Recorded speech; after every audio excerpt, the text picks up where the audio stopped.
La Universidad Nacional y el CINART S.A. presentan Una Mirada.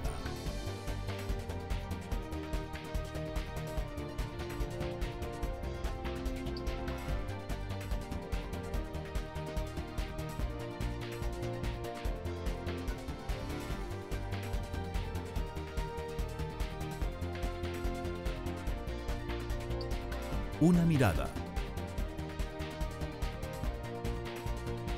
Hoy,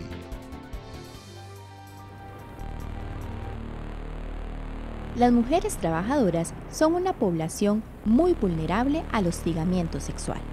Bueno, nosotros hemos percibido un aumento en las denuncias, ¿verdad? Porque la gente llega más.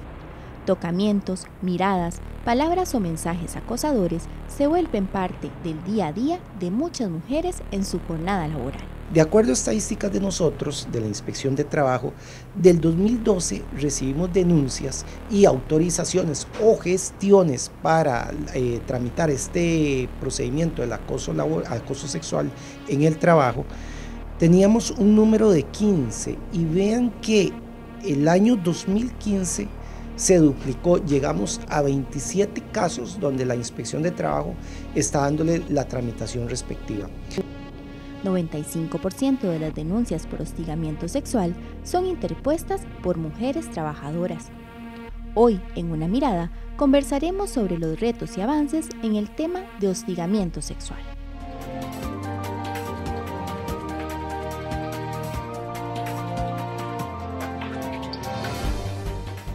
Hola, ¿qué tal? Bienvenidos a una edición más de Una Mirada, el programa de la Universidad Nacional y el CINART S.A. Mi nombre es Maribel Quiroz Jara y en esta oportunidad le vamos a dar una mirada al tema del hostigamiento sexual. Un tema del que siempre hay que hablar porque todos los días alguna persona en algún lugar de este país sufre hostigamiento sexual y es más común de lo que creemos porque no hemos sido educadas y educados para distinguirlo. Se ha convertido en parte de la cultura, pero es un mal que tenemos que erradicar. Para hablar de este tema nos acompañan en esta oportunidad Zaira Carvajal Orlich, quien es investigadora y académica del Instituto de Estudios de la Mujer de la Universidad Nacional. Gracias, Zaira, por estar con nosotros en Una Mirada. Gracias por la invitación. También nos acompaña Alejandra Vargas Garbanzo, quien trabaja en el área de la mujer de la Defensoría de los Habitantes de Costa Rica. Bienvenida. Gracias. También nos acompaña Ana Isabel Portugués Bolaños, quien trabaja en la Delegación de la Mujer del Instituto Nacional de las Mujeres. Gracias por acompañarnos. Buenos días, muchas gracias. Un tema que yo digo que de alguna forma todas y todos sabemos del tema. Lo que pasa es que culturalmente, ¿verdad? Se nos ha enseñado a lo largo de la historia de nuestra sociedad y otras sociedades que el tema del hostigamiento sexual es normal. Ahora, durante muchos años en el país se ha avanzado en la lucha contra el hostigamiento sexual y otros tipos de violencia contra las mujeres y es importante que retomemos este tema constantemente para crear conciencia. Por lo que les agradecería que tal vez para iniciar el programa me ayuden a explicarle a la gente qué entendemos por hostigamiento sexual. Bueno, la parte legal dice, ¿verdad?, que el hostigamiento sexual son conductas de tipo sexual que molestan a la persona a la que se le dirige, que puede darse en contextos de trabajo y de estudio. Podemos agregar, ¿verdad?, también que el hostigamiento sexual está conformado por una triada en la que el poder, las desigualdades de poder es una de las características, por la sexualidad también, ¿verdad? En donde podemos distinguir que como hombres y mujeres hemos sido educados en temas de sexualidad, en donde las mujeres hemos interiorizado que hay que complacer, que hay que gustar, que hay que agradar. Hay que aguantar. Y por otro lado, los hombres socializados y educados para que sus conductas, digamos, no sean cuestionadas. Y también el otro componente muy importante en el hostigamiento sexual es la violencia, porque generalmente se utilizan coacciones, ¿verdad? Y lo podemos ver un poquito después. Bueno, básicamente Zaira ha dado un acercamiento como muy preciso. Sin embargo, vamos como a ir aterrizando un poco más en cuanto al concepto. Sí, efectivamente es una conducta sexual que es indeseada por la víctima. Y si bien es cierto, en la misma norma, ¿verdad? Porque estamos contando con una norma que es la Ley contra el Hostigamiento Sexual en el Empleo y la Docencia, establece que en principio estamos hablando de una conducta reiterada, ¿verdad? Y que si bien es cierto, se habla de conducta reiterada, también hay una parte excepcional que dice que si esa conducta sexual ha sido grave, ¿verdad? Perfectamente con una sola conducta podemos tener constituido un hostigamiento sexual. Ahora bien, para todavía precisar un poquito más lo que dijo Zaira, que fue como muy acertado, es con respecto a la violencia. Estamos hablando aquí de violencia y de cómo el hostigamiento sexual, si bien es cierto, se ve cotidianamente como algo normal, es una situación que, como se dice, ¿verdad?, va en contra de los derechos del trabajo y los derechos de la educación.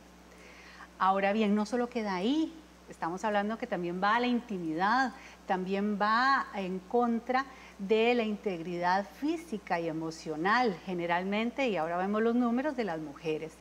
Y en último caso, de la dignidad de las personas. Efectivamente, como dice Alejandra, voy a hacerle segunda con sus palabras. El hostigamiento sexual es un tipo de violencia de género que incluso está regulado en convenciones de derechos humanos.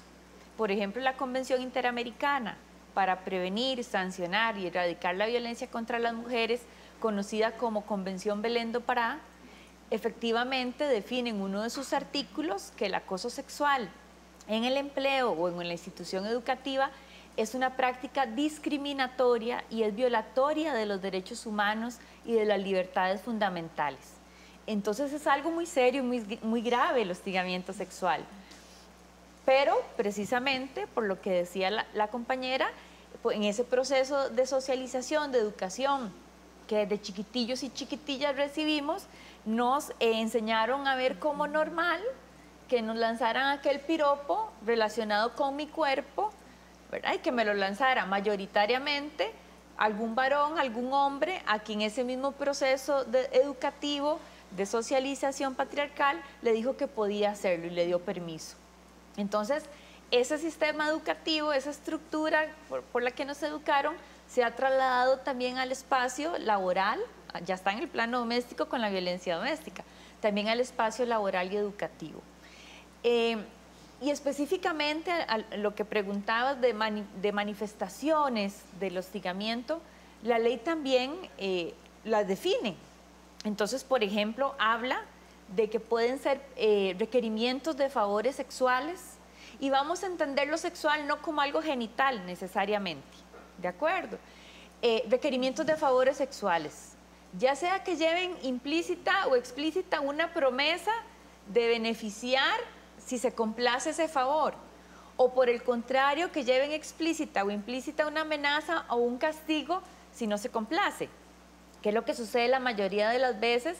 Y entonces vemos cómo después del acoso sexual, ante la negativa o el rechazo de la víctima, hay también un acoso laboral. Luego habla la ley también de que pueden ser el uso de palabras escritas, orales, de naturaleza sexual. Y ahí incluso hoy metemos también lo que se haga por Facebook, por WhatsApp, dibujitos, mientras tenga contenido sexual y resulte hostil para quien lo recibe. Y finalmente la ley habla de conductas sexuales o acercamientos corporales de naturaleza sexual que nuevamente resulten ofensivas o hostiles para quien las recibe. Pregunta, la ley que está vigente en contra del hostigamiento sexual es para lo que se llama estudio y trabajo, o docencia y trabajo. ¿Por qué solo esas áreas si sabemos que el hostigamiento sexual se presenta en otras? Sí, esta ley es una ley especial y como todo proceso de promulgación de una ley, pues llevó todo, ¿verdad? Un procedimiento de negociación política y efectivamente es una ley que regula, una ley especial que regula, como bien lo ha dicho usted, específicamente el campo del hostigamiento sexual solo en el ámbito de docencia y laboral. Y, que es algo bueno, regula tanto el sector público como el privado. Otros tipos de acosos, de hostigamientos, han quedado fuera de esta ley. Por ejemplo, el acoso callejero, que ni siquiera existe aún una ley especial, ¿verdad? Que es un tema como de otro programa, ¿verdad?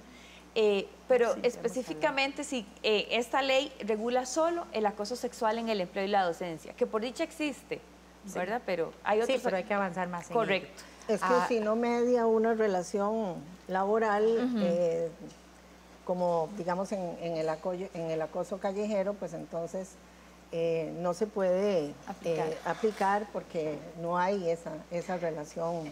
Básicamente de trabajo. va por ahí, por la situación de la relación disciplinaria que se tiene que tener con la persona, que se le va a abrir el procedimiento disciplinario y entonces se elige esos dos ámbitos, el laboral y el docente. Y a razón para poder sancionar. Y recuerden que en estos dos ámbitos también estamos hablando de que las relaciones asimétricas de poder se ven más claramente, ¿verdad? Sí. Muchas son las manifestaciones y también pues el impacto que tiene en estos ámbitos de empleo y de docencia. Vamos a verlo más adelante. Quédese con una mirada que vamos a una pausa. Ya volvemos.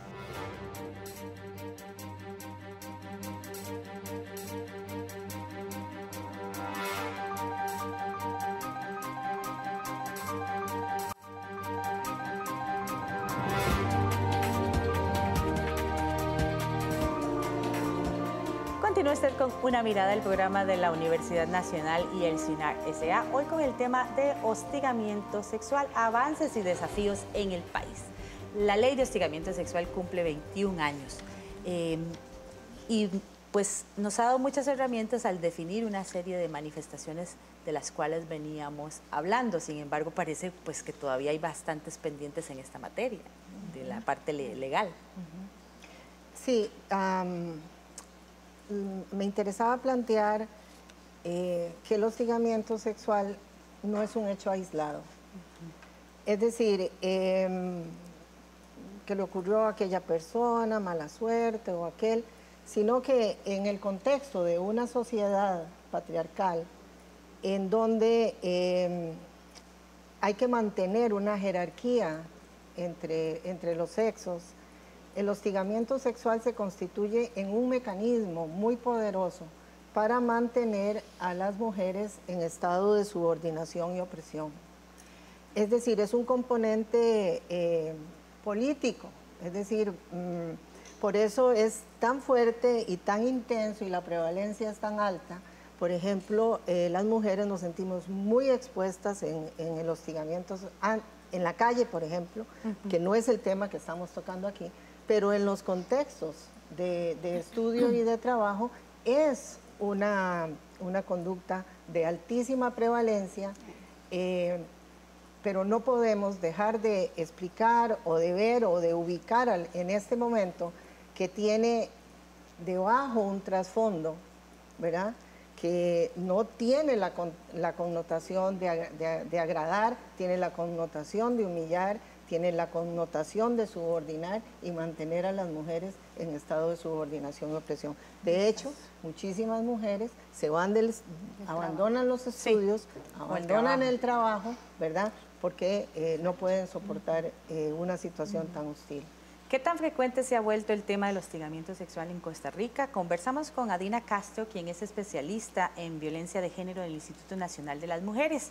Ella nos explicó que existe un aumento en las denuncias, pues las instituciones y empresas han creado plataformas para defender y proteger a las víctimas de hostigamiento sexual en el trabajo y la docencia.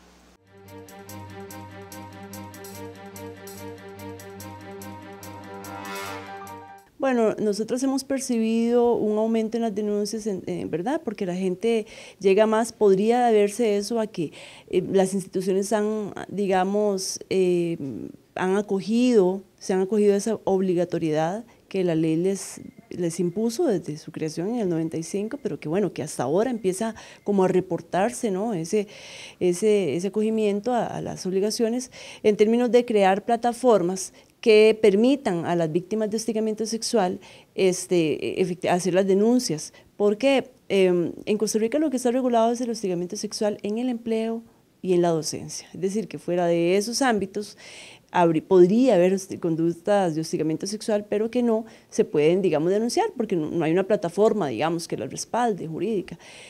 Al crear, digamos, cuando se crea la ley y se les obliga a las instituciones a contar con, por ejemplo, un equipo sensibilizado que pueda recibir las denuncias, que pueda orientar incluso la investigación, se pretendía también que, bueno, que la gente contara, ¿no? con ese respaldo, que la gente pudiera decir, bueno, tengo a dónde acudir.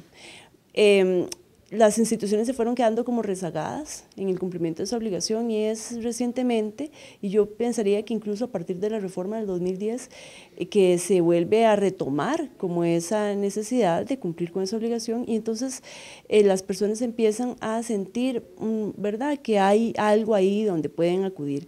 En el Instituto Nacional de las Mujeres nosotras recibimos denuncias de este tipo y la ley de creación del INAMO permite que nosotras podamos llevar coadyuvancias. Un punto importante que está tocando Adina con respecto al aumento. Vamos a ver, en la Defensoría de los Habitantes, nosotras estamos recibiendo los reportes de las instituciones públicas del país que han recibido denuncias y que por ley tienen que comunicarla a nosotras, a la Defensoría. Sí, efectivamente, según los números que tenemos entre el 2008, que se reportaron 102 casos a nivel del sector público, al día de hoy, 2015, el año pasado, tenemos un aumento al 301 casos. Wow. Se ha mantenido una constante. Sin embargo, tuvimos como un piquito en el 2011 con 308 casos, de los cuales, como decía Dina en su intervención, nosotros apostamos a que es con respecto a la reforma, responde a la reforma del 2010 que se le dio a la ley. Ahora bien, se habla de que esta problemática, ¿verdad?, del hostigamiento sexual es una situación de discriminación por género, a razón de discriminación por sexo, y que los números no lo plantean así. Básicamente estamos hablando de que en el 2012 el 88% de las personas que denunciaron son mujeres. En el 2013 el 96% de las personas que denunciaron son mujeres, y ahora en el 2014 en el 94% de las personas denunciantes son mujeres, con lo cual se observa que la persistencia está en razón o sigue siendo el objeto de la violencia la mujer. Si vemos el otro lado de la moneda, el perfil de la persona denunciada, tenemos que igual en el 2012 las personas que son más denunciadas son los hombres con un 97%. En el 2013 un 94% fueron los hombres denunciados y en el 2014 un 95.6% fueron denunciados los hombres.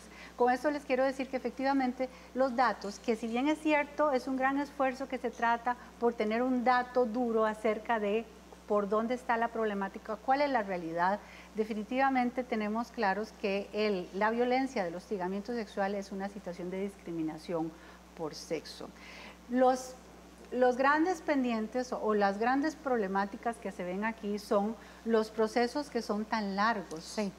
También tenemos que las sanciones de esos procesos no llegan ni a la mitad de los tramitados. Si bien es cierto, se ha hecho un gran esfuerzo con las instituciones públicas para lo que es agilizar los procesos administrativos especializados, estos todavía tienen una deuda con las víctimas. La voluntad política existe. Bueno, efectivamente. ¿Cómo podemos nosotras medir si hay una voluntad de las instituciones? Bueno, la ley establece que cada institución pública tiene que contar con un reglamento en hostigamiento sexual que regule la materia y con una política que acompañe a ese reglamento.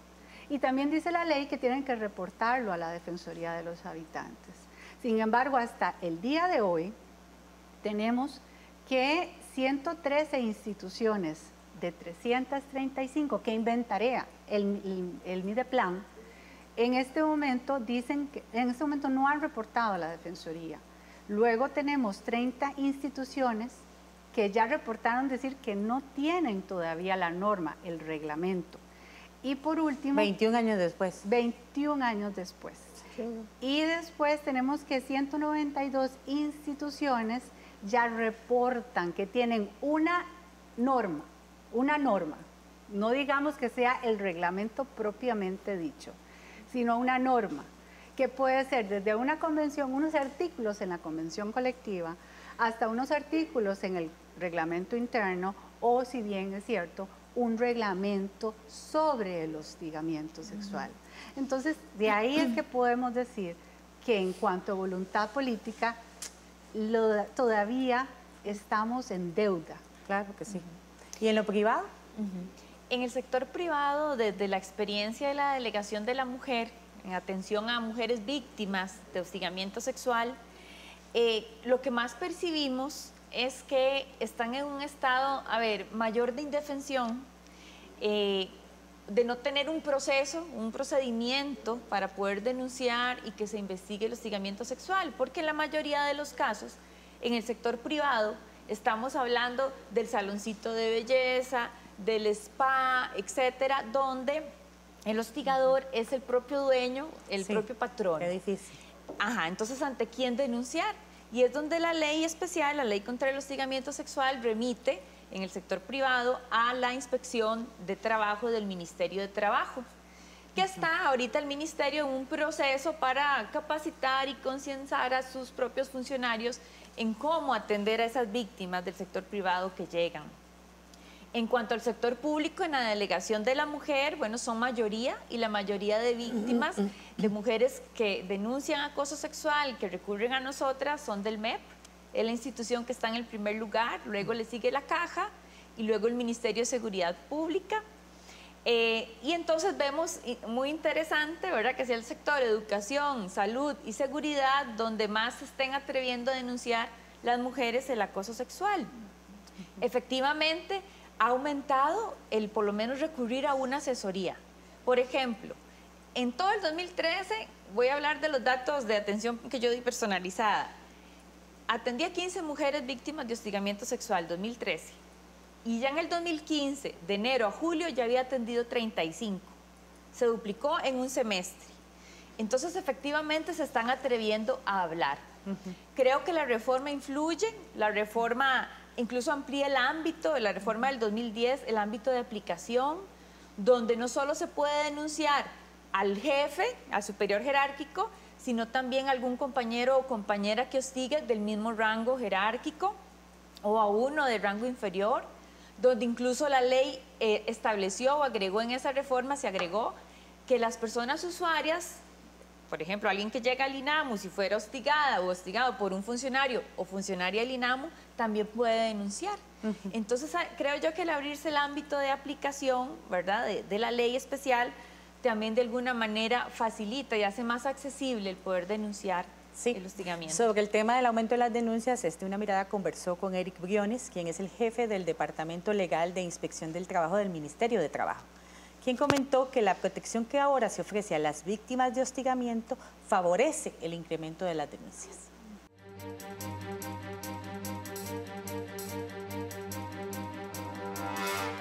Recordemos que los cambios del hostigamiento sexual o acoso sexual, como se le conoce también, entran en vigencia desde 1995 con un cambio en el año 2010.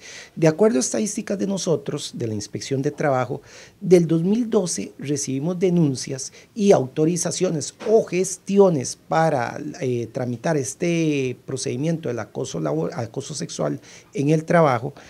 Teníamos un número de 15 y vean que el año 2015 se duplicó, llegamos a 27 casos donde la Inspección de Trabajo está dándole la tramitación respectiva. Desde 1995, cuando se crea la Ley 7476 y su reforma en el año 2010, los trabajadores y en general hablemos del sector productivo del país son más conscientes en cuanto a la determinación o ventilar el hostigamiento sexual en el empleo y la docencia. ¿Por qué? Porque ya tenemos un marco legislativo general y que viene a proteger a las víctimas.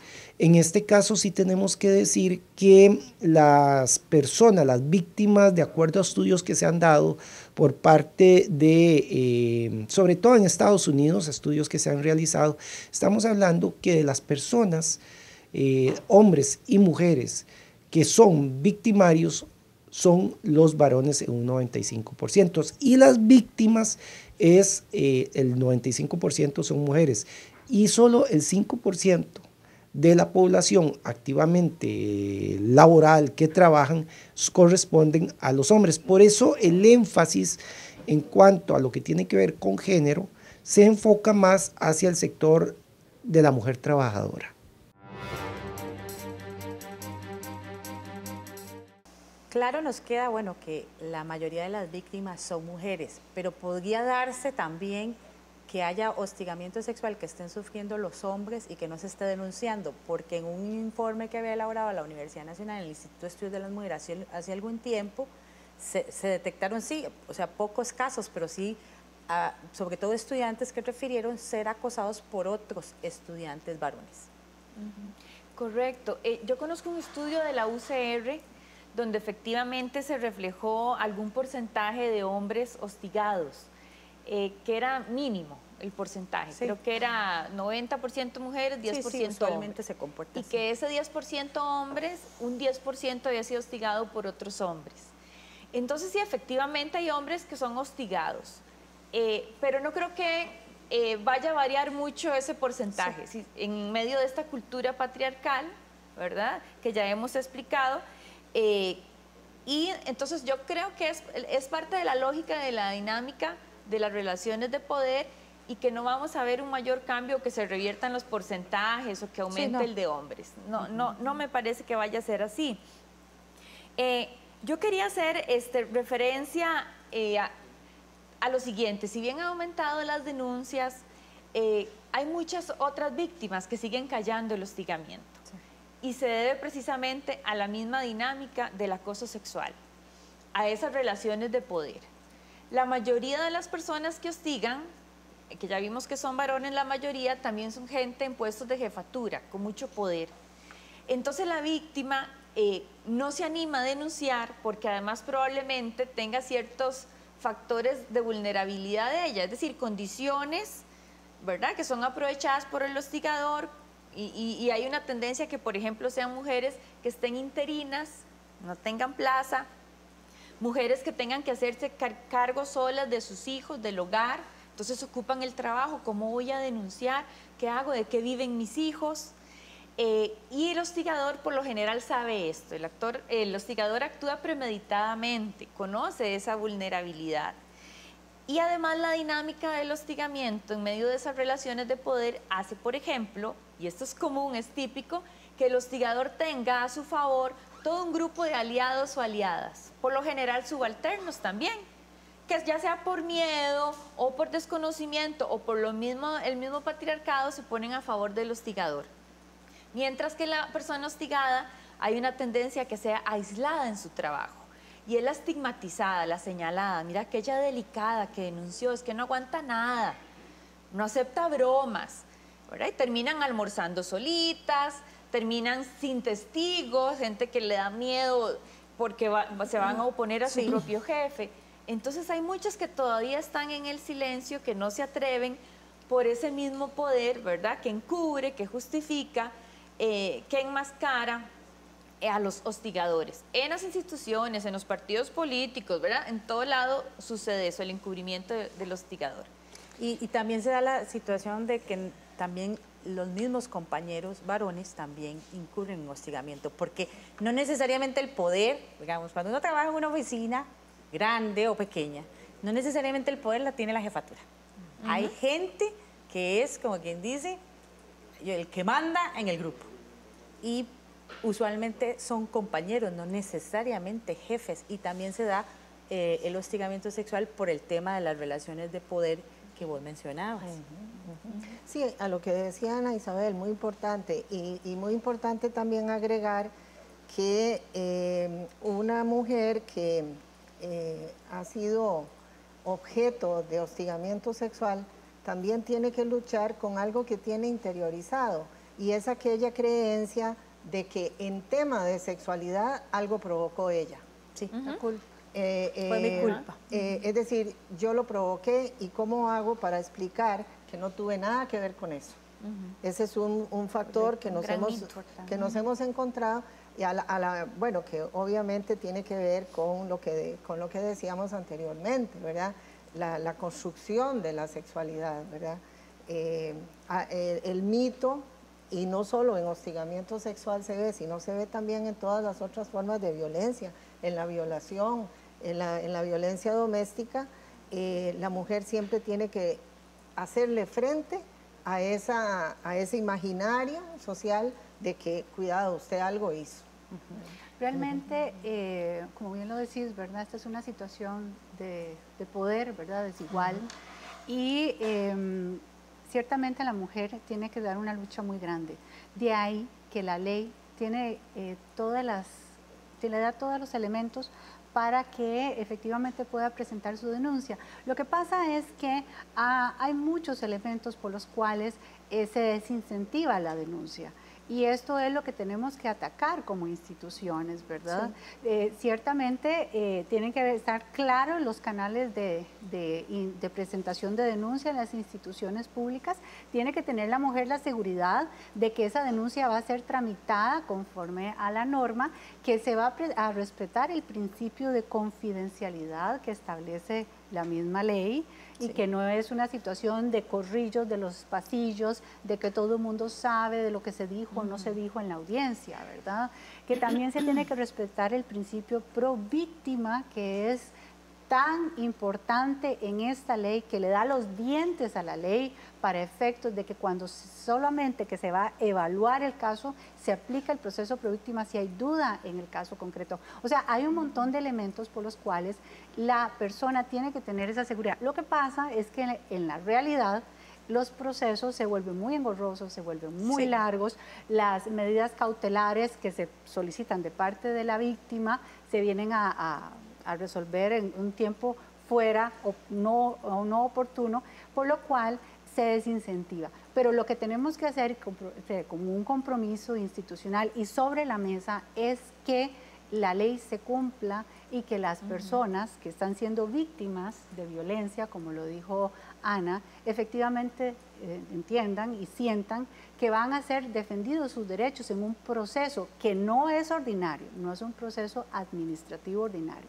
es un proceso especial que la misma norma, la misma ley lo establece. Sí, hay que promover la denuncia, de eso vamos a hablar en el siguiente bloque, cómo denunciar y a dónde hacerlo. Quédese con nosotros que ya volvemos.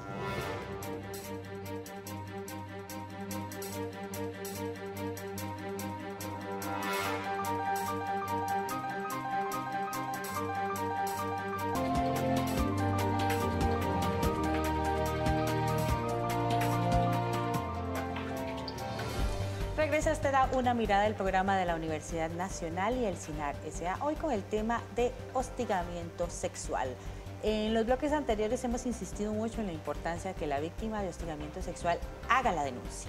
Hay múltiples factores que intervienen en esto y también hay que tener conocimiento del proceso que se debe seguir y una adecuada orientación sobre cómo ir haciendo las cosas. Pero, por ejemplo, para la diputada del Frente Amplio, Ligia Fallas, es necesario una mayor educación y sensibilización para que la ley se cumpla, porque no es solamente tener la ley, tener el reglamento, tener el grupo que va a atender esto.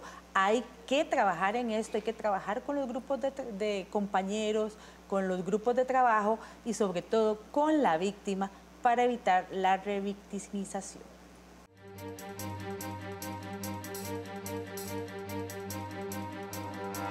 Bueno, en este momento tenemos una situación con respecto a la legislación para el hostigamiento sexual que no es lo que necesitamos. Está muy bien en que sanciona, pero no es preventiva.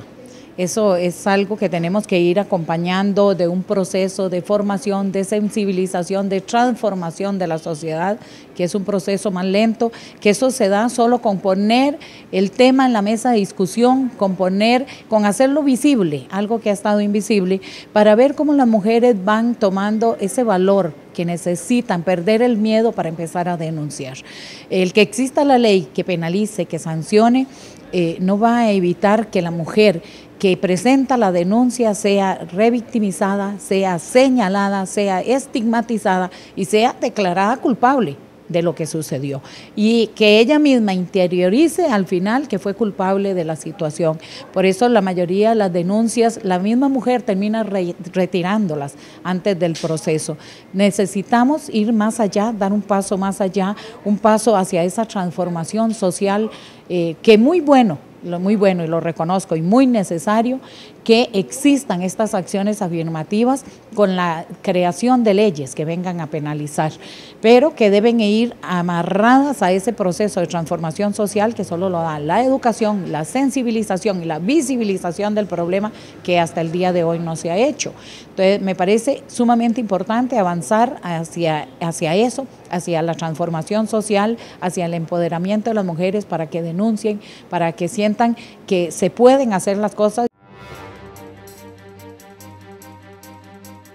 ¿Qué tanto debe molestar para que una mujer se atreva a poner una denuncia? Bueno, las mujeres siempre quieren denunciar e incluso hacen algunas acciones por ellas mismas, como por ejemplo decirle al profesor que no le gusta cómo la trata, pero ya como se mencionó aquí, por el quid pro quo, digamos, por lo que ella pierde o perdería enfrentando a un profesor, pues ella se va a resistir.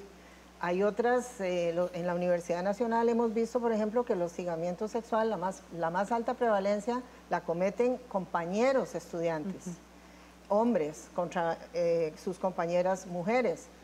Pero como ahí la estudiante tiene menos que perder, de pronto también no formaliza la denuncia, pero lo resuelve de alguna forma. O porque alguna compañera le dice, pero ¿por qué te molesta? A mí no me molesta. Sí. Yo, a propósito de lo que dice la diputada, yo creo que la Universidad Nacional ha enfrentado la problemática del hostigamiento sexual de una manera integral y muy fuerte.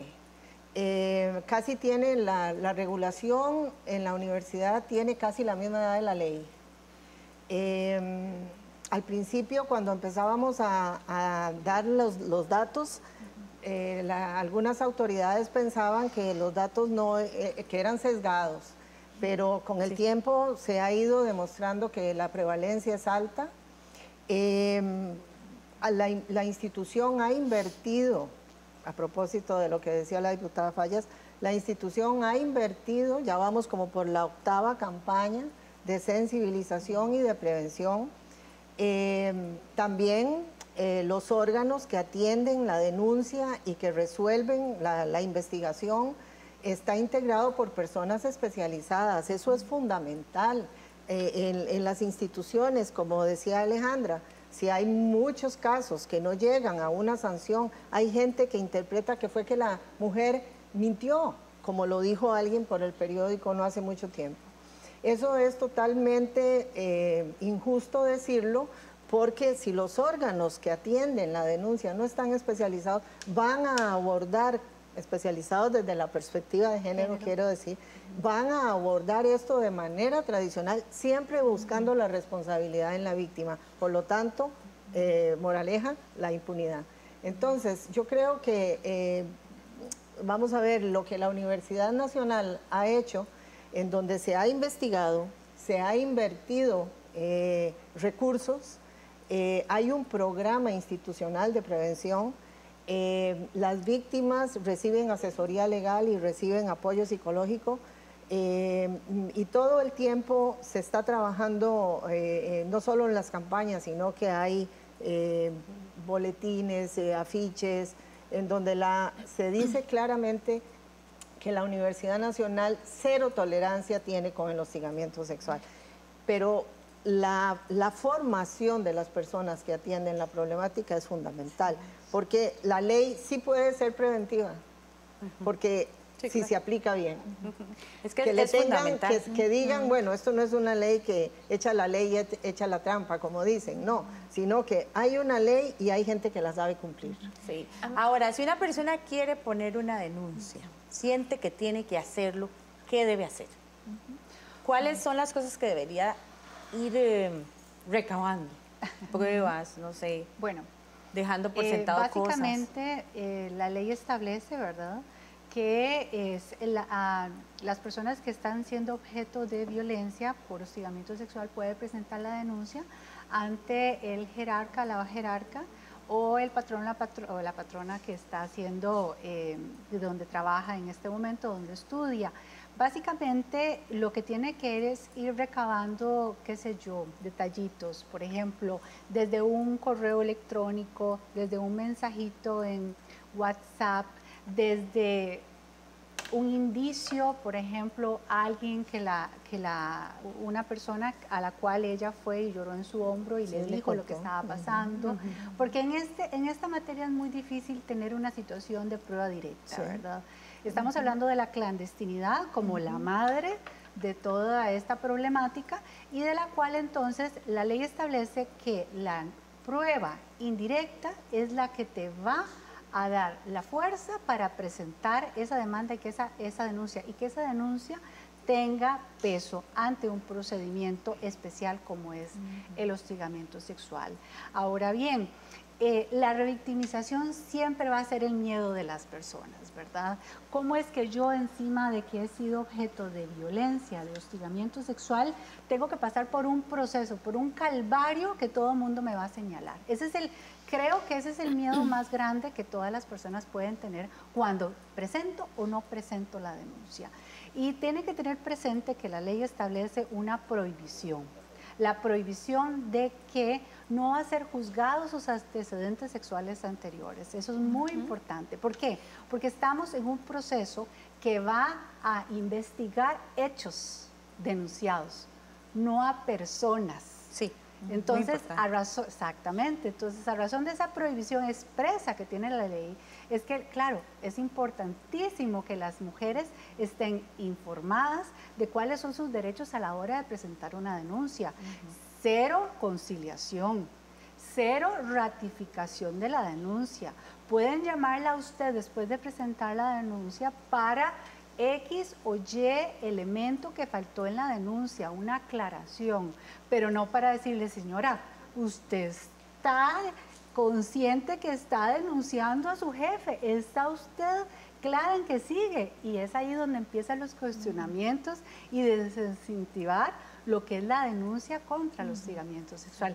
Entonces, hubo varios elementos que hay que tener en cuenta, pero que si la persona que está sufriendo de hostigamiento está bien asesorada o tiene los elementos para presentar la denuncia, perfectamente la puede presentar sin mayor temor.